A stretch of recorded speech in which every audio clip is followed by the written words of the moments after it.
dependendo dessas alterações, e essas alterações ainda não é bem explicado o que provoca. Mas o comportamento, se ele for isolado, se esse peixe for isolado do grupo, ele perde essas alterações que ele tinha epigenética e ele passa a não ser mais o macho alfa. Isso altera até características físicas do peixe. Coloração, por exemplo. Né, o tamanho do testículo. Então, isso é muito interessante. Já o uso de anabolizante, além dessas alterações epigenéticas, existem outras consequências, assim, talvez que já são conhecidas, né?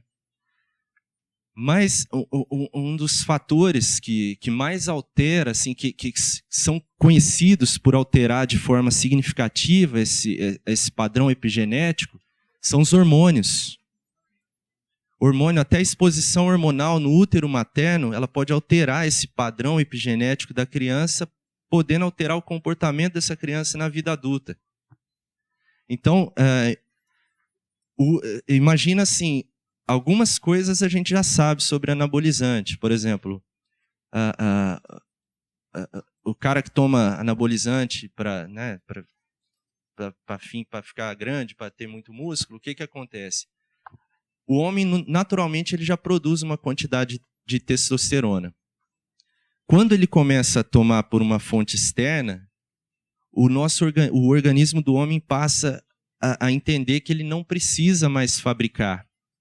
Isso a longo prazo, a pessoa que faz esse uso frequente de anabolizante, a longo prazo ela pode parar de produzir testosterona, porque ela para de tomar essa fonte externa e o organismo dela já acostumou a receber de fora e ele não produz mais. Então a pessoa ela pode ter vários efeitos. Além disso, tem efeitos associados a câncer, que a gente ainda não entende exatamente como que é que ele atua, em quais lugares exatos. Você viu como é complicado o código epigenético. A gente tá começando a entender ainda a genética, né? Então agora a gente já sabe que tem isso aí. Imagina quantas modificações você pode ter. Metilação, acetilação, metilação de estonas. Isso tudo pode alterar, atuar em conjunto, né, para desenvolvimento de alguma característica aí que, no caso dos peixes, tá mais bem descrito. Agora, no caso dos anabolizantes, ainda tem muita coisa para ser desvendada. Assim, resumidamente, a metilação é quando não deixa o DNA se transformar em proteína. A metilação do DNA? Sim. Isso, a metilação do DNA, ela impede a transcrição e impede a produção da proteína. DNA metilado não produz proteína. É mais ou menos isso, né? Então, os 98% do DNA não codificante é metilado. Grande parte é metilado. 80%, a gente tem... lembra que eu falei que a metilação acontece nas bases citosinas?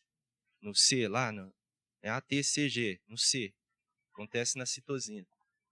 Sempre que eu tenho citosina seguida de guanina, a gente sabe que 80% do nosso DNA, dessas regiões que tem citosina seguida de guanina, são metiladas. Grande parte do genoma é metilado. Isso, lembra que a gente falou, isso promove compactação de determinadas áreas da cromatina. E no câncer, acontece a desmetilação dessas regiões. A gente sabe que, quando a gente vai analisar o DNA de célula neoplásica, em vez de estar metilado, esses 80% das citosinas, elas estão desmetiladas. Isso provoca quebras do DNA, instabilidade do genoma que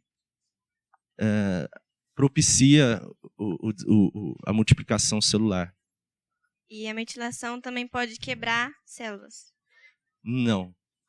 Metilação? Não. Não tem nada a ver com crossing over?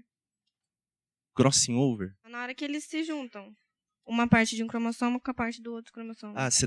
Entendi sua pergunta. Você está querendo saber se a metilação tem alguma relação com esse crossing over. Por que acontece isso? Olha, eu não pode ser que até tenha, mas eu não conheço. Não sei te falar se tem alguma relação. Eu gostaria de saber por que eu não posso usar tinínia no RNA. Como? Por que eu não posso usar tinínia no RNA que eu uso no DNA?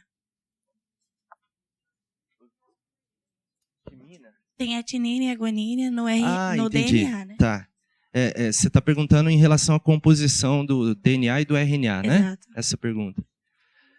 Acontece que não é que você não pode. É que se você colocar timina no RNA, ele vai virar DNA.